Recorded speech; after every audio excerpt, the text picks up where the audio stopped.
Hi, everyone. Thank you all so much for sticking around now for this Q&A that we recorded a few days before you watched the film with director Alonso Ruizpalacios. It's a very interesting film to be able to talk about. So I really want to dive in with you, Alonso, and ask first and foremost, why did you want to tackle the issue of the police in Mexico? We have obviously a lot of our own, I think, very loaded preconceptions about the police in the United States, and I know that Mexico has its own sort of world of stereotypes and assumptions about what the police are. So it's fascinating to compare these two. Yeah, well, this project didn't start off being about the police. It started as a need that I had to, feel useful somehow, even if I was fooling myself, because I don't believe that cinema is useful. But at least you have to feel that you're being useful, lie to yourself for a little bit. And I got together with these documentary producers, Elena Fortes and Daniela Latorre. We were at the end of the Peña Nieto term, the former president, and it was a disastrous term in the corruption and impunity levels were at an historic high, and we wanted to do something to address that. So we started thinking of what movie could we possibly do that would help somehow, that would, contribute to the public policy. And we eventually landed in the figure of the policeman because it kind of seemed the most attractive. Every time we were talking about it, we ended up talking about the policeman in all of the problems of law enforcement at all levels, from lawmakers to judges to everything. The figure that we always ended up talking about were the policemen, and then now that I think about it, I think it has to do with policemen have great stories. They're full of interesting stories, and also they are very linked to cinema. So it was kind of a natural process of arriving at that subject matter. It wasn't something that we didn't start off like that, but once we discovered the world of policing, it was a challenge. The challenge that we set ourselves was to go behind our preconceived notions of what a policeman is. And what we found was incredible, painful, but it was moving as well, and overwhelming. And so I think that's what kind of prompted this movie. What was your process for trying to find Teresa and Montoya, like in terms of the sorts of things you were looking for? How hard was it to find the people whose stories you wanted to tell? I mean, and then obviously the gift of them actually being partners is obviously just so wonderful from a story standpoint. Well, we interviewed a lot of policemen. Once we decided that the movie that we wanted to make was going to be about policemen, we interviewed a great number of them, and looking for a character for this documentary, and we found some really interesting people. And then one day, one of our advisors said, "You have to meet Teresa because she has some stories, man. She has, and she's very funny." And so I met her. We had a coffee, and it was love at first sight. Just the first story she told me is what actually ended up being the first scene in the movie, where she helped a woman deliver her baby in the middle of the night without and I just thought that story captured so much of what is wrong with our public health system, with our patrolling with what people think about policemen, and and Teresa tells it with such humor, and she's very witty and self-deprecating, and she's very smart, and so I knew that it had to be her. And then, like you said, when I found out that her partner in life had also been her partner in patrolling, that just did it for me. It was such a cinematic story, like this love story in the middle of this very harsh police world was very attractive. So I'm curious a little bit about how difficult it was to then, I mean, obviously, if you're having these interviews with Teresa, she's understanding a little bit about the fact that you might make a film about her, but they've faced repercussions professionally to the point that they decided to leave. But what do you think it was about this project that made them ultimately say yes to having their stories told, knowing that Netflix is a global company, there's a chance that people might see this film, and perhaps there could be further retribution for the fact that they're calling out their former employers? Well, we were very careful in not ever naming names, and we had a team of lawyers accompany us through the whole movie to protect Teresa and Montoya. So we were always very careful in that sense. But the main thing is that I don't think you can make any documentary if the documentary subject doesn't have a craving to tell his or her story. And that was definitely the case with Teresa and Montoya. That was also the reason that we chose them, is because they wanted to tell their story. They were dying to tell their story. Teresa particularly wanted to be heard. You start talking to her. And she wanted to be heard on and off camera. Because they are these people that nobody's ever asked them what is your life like? What hurts you the most? What do you love the most? They've never been asked that, literally. And so it was a craving that she had, and it was a mutual pact, like, do you want to tell your story? I'm gonna tell your story, and I'm gonna look after you. We're gonna make sure that you're not exposed legally or anything like that. The fact that they quit the police had nothing to do with the movie. They were, and it's also, I think, a reason that why they decided to make the movie, because they were already on their way out. When we started the movie, they had fallen out of love with the police force. They have sadly the sort of narrative arc is one of disappointment. It goes from love and desire to be a policeman, to carry on the family tradition, to being completely disappointed about it and eventually quitting. So they both quit while we were cutting the movie. So it didn't have anything to do with the movie, the fact that they quit.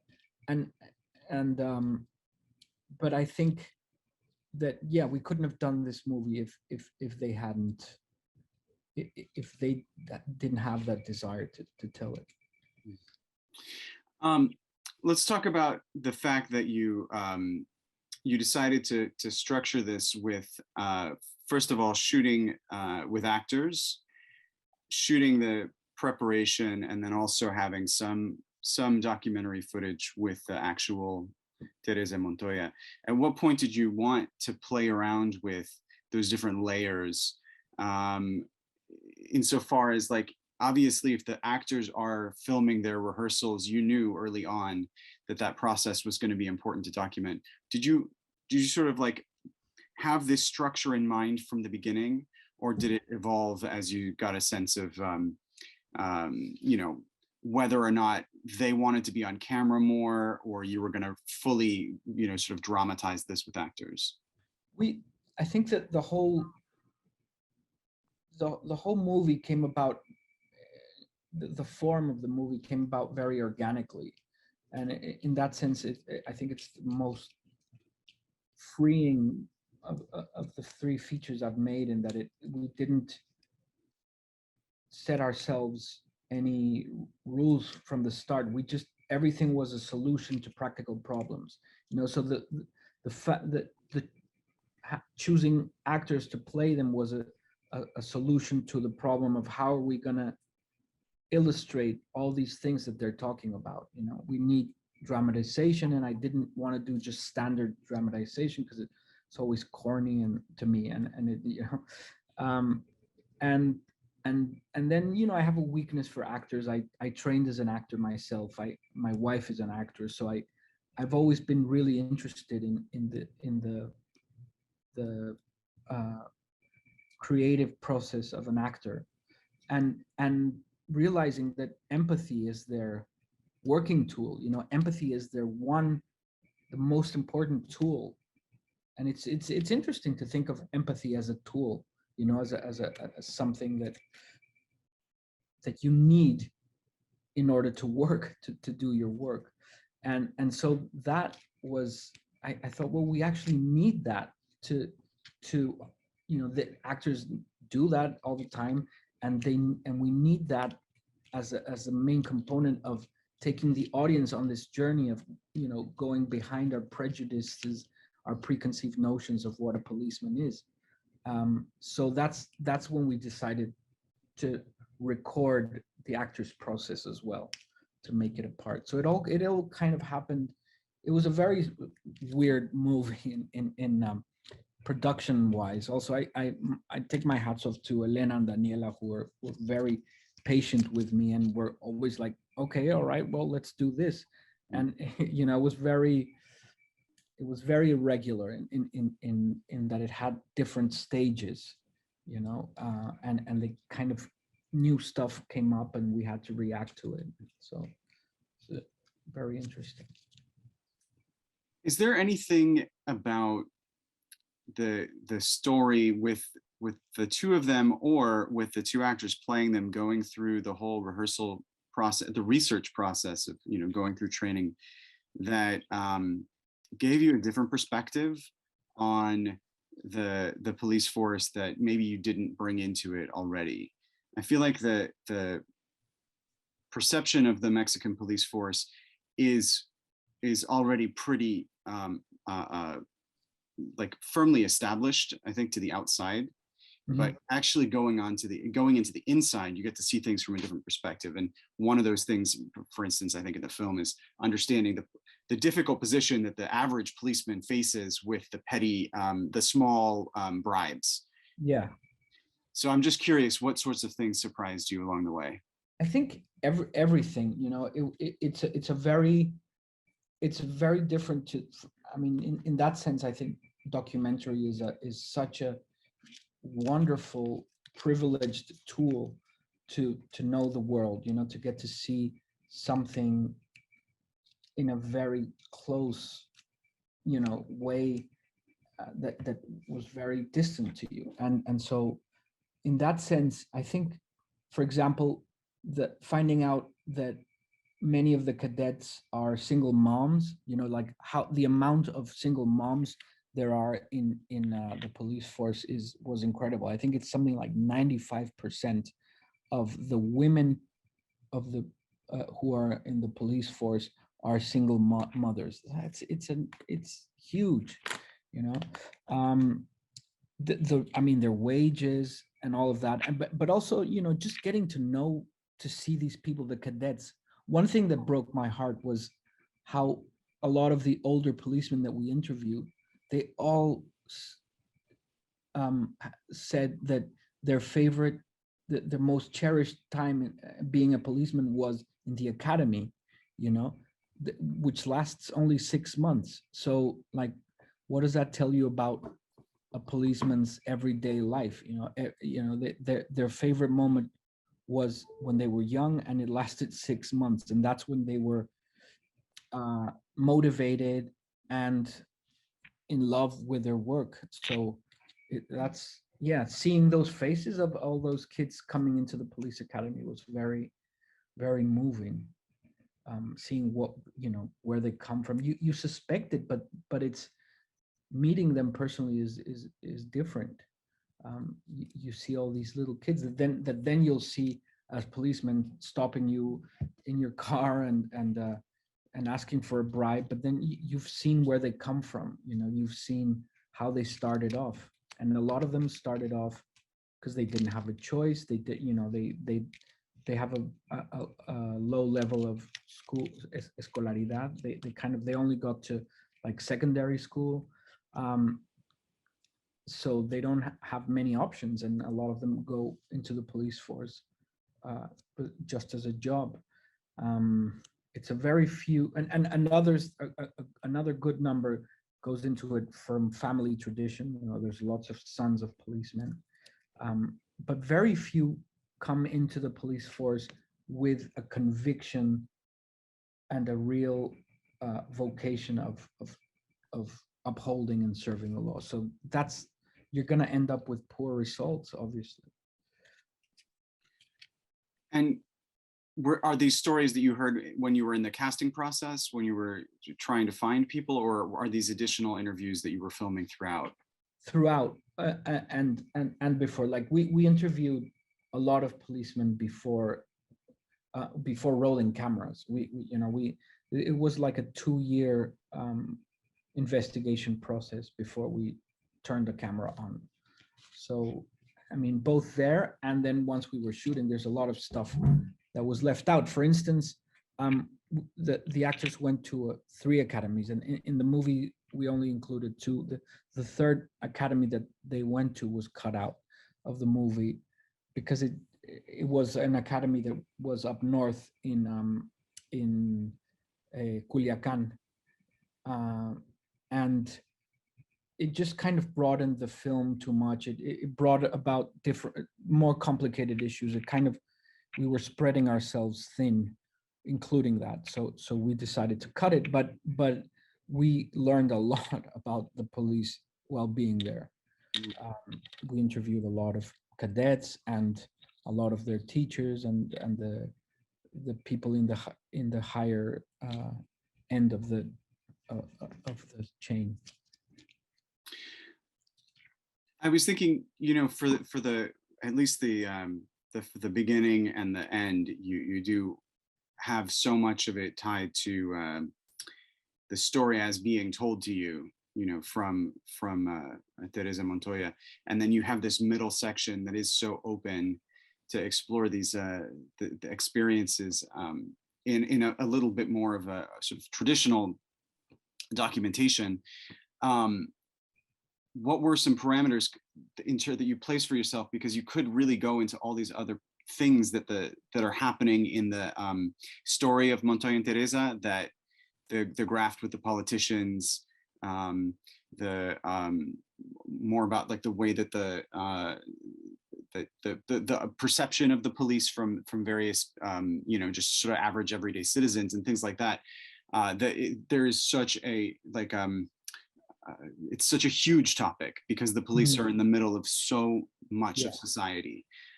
So how did you find the limits of where you wanted to sort of contain yourself, the story that you were telling? I think it was an ongoing process as well. I mean, it happens with narrative cinema, but I think it happens more it happens throughout all of it when you're writing and then when you're shooting, but it's obviously more contained. Those problems are less less serious, I think, in a narrative film, at least in my experience. But in the documentary, you run into that risk of like opening up more and more doors, and it's, you open up Pandora's box. It's like, and in this subject, it was so vast. Like you say, it was like every turn we took, we found a new possibility. And I think part of it was there's this movie in Mexico that they attempted to make a documentary filmmaker who was very successful with a movie called Presunto Culpable. I don't know what it was called in English, but it was a very successful documentary about a guy who's put in jail unfairly, and kind of like all the his attempts to have a fair trial and all that. It's a really good doc. And so this director, he tried to make a movie about the police in Mexico for a long time, and he never finished it, which is a shame, because I think he had been shooting for like 6 years or something. And so he had, and I think that was kind of like a warning, like his case was like, we were, when we started working on this, we even said, well, are we going to make this movie, because there's another movie being shot about the police in Mexico, and we talked to some of the people involved in that, and they were like, this movie can never be done. It's too vast, it's a very complicated subject. They had hours and hours and hours of material. At some point they even offered selling us their footage, uh and and uh and so it was I think a good warning for us, to say we have to keep it simple. We have to focus on Teresa and Montoya. We can't branch out to all the other big issues that arise from this, because you can get lost, in such a huge topic. And you have to kind of accept defeat in that way, in that a movie is limited. You have to embrace the limits, because otherwise you lose yourself. And so once that's also a good kind of guiding star, that helps you make the decisions along the way. Is this telling Teresa Montoya's story? No. Then let's leave it out. Is this helping? No. That kind of was our guiding light, to tell their story, not to, there, of course, there's a lot of stuff that we left out, about the problems in the police, but you can't, a movie cannot contain that. So it's a blessing and a curse, I think, the limits. I want to ask a little bit about some of your work directing the actors, because you have a couple of sort of really unusual things that you're asking them to do. And there's a moment in the film where they're sort of reciting the dialogue in conjunction, in sync with the actual documentary footage of the interview. Yeah. And they're sort of nailing it. It's perfect. But then I wonder, when you're directing them actually shooting the live action footage, how much are they being sort of, I guess, asked to perfectly recreate versus do a dramatic interpretation? Well, that was, I think, kind of the main ask I was doing of the actors, that they, I mean, the whole audio all the time is the real voices of Teresa and Montoya. So they're doing, yeah, like there's never, except for like little bits of scenes where they have small exchanges, but like most of the time all the time when they're talking to the camera and telling their stories, those are the real voices of Teresa and Montoya, all the time. So we had on set, we had some speakers, and we had a click so that they know when to start, and so they would sync, and then we'd have to do it several times to sync. But those guys were like, they trained their asses off, and so they were pitch perfect. But what I like about this movie is that, about their work in it, is that I think it goes beyond illustration. What they did, they really inhabit those voices, and part of the reason was that I think the method that we decided was that I decided I wasn't going to let them see Teresa and Montoya. They never saw them. They only heard them. So the first thing I did was I recorded the interviews with Teresa and Montoya. Then I cut them. I made a script, and I said, this is what's going to go here. This is what's going to go there. this speech she will say while patrolling, and you know it was her words. And so we recorded, we had the actors train, but when we gave them the clips, they didn't have video, they only had the sound, because I didn't want them imitating the Teresa and Montoya. I didn't want them to imitate their bodies. I wanted them to kind of become one with them. And and they'd already had all this process of being in the police academies and understanding policing, and so they kind of became Teresa and Montoya, you know. So it's a weird uh, performance. I think it's a remarkable performance, if I may say so myself. But Yeah. I take my hats off to Raúl and Monica, because they're playing somebody else, but in time. You know, they're doing what actors do, but then with a very confined space. They have to hit the marks. One scene that I really like is that really I think is amazing is when Monica reads the Teresa is reading the her father's note that he gave her when she graduated, and it's kind of the reconciliation between father and daughter. And uh and when Teresa read that, she you know, she broke in tears. There's a moment where her voice cracks.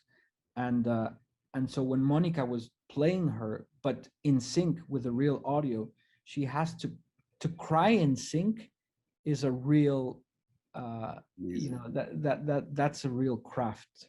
uh yeah, and she does it. She's not just mimicking, she's portraying, you know, she's inhabiting Teresa. So I think it's remarkable, some little bits that they did. Yeah. I think they're fantastic as well. And so I approach this next question with a bit of caution, because you also have them documenting themselves. Yeah. So I do have sort of a question about actors documenting themselves. Therefore, they're like documenting the real Monica and Raul, like, but they're still actors. So, you know, the Yeah. lure of the camera has to be, to some extent, you know, a performance. Yeah. So how did you work with them so that they were in fact sort of shedding the idea that if they're going to be documenting this experience, that they're documenting themselves as human beings going through a process, and not necessarily, you know, Performing. Yeah. performing. Yeah. I mean, I think that's always the risk. I can't say that it was achieved successfully all the time, but I think that's where the editing comes in, and the two factors. I think the editing and wearing them out. You know, the fact that they had to, which is something that you often have to do as a director. I think sometimes the only tool you have as a director is to wear actors out, and so they stop thinking, they stop performing, and they end up just being there. You know, which is what you want from an actor. And so I think this process was so exhausting for them that at some point they stop performing. They're just like genuinely tired, and they still have to do this fucking diary there. And you know, they're like, oh fuck, I have to go home after I've done my training, and I still have to record my thoughts. And so you can see it in the process of, you know, that was one of the toughest things to cut, was the video diaries. I spent a lot of time cutting that, and we had, you know, like the timeline of, it was funny, you could see we had many days entries of them in their diary, and you could see how they change. It was very interesting to see them like started performing more, and then as the days go by, they're like, oh, you know. It's a little, I think, what happens in reality TV now, like um at first they're performing, and then by the 100th day inside the house of Big Brother or whatever, you see that people are like genuinely just like tired, and you know, you lose the consciousness of the camera a little bit. So it was a mixture of that and being very selective of the material that we included of the diaries, because there was a lot of performance in some points, and we tried to leave those moments out, and to pick the moments where they were most genuine and less camera conscious, and Just a couple of quick things before we wrap. Just given that there's, everything you just mentioned about the video diaries, what would you say are the major differences in the finished film that you made from what you intended to make when you first started?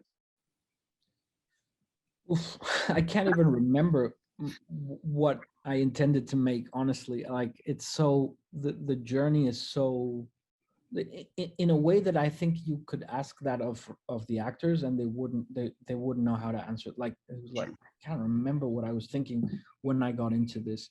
But I can say that it's definitely not what I thought it would be. It's hopefully better than or at least in my mind, I didn't think it would turn out like this. Mhm.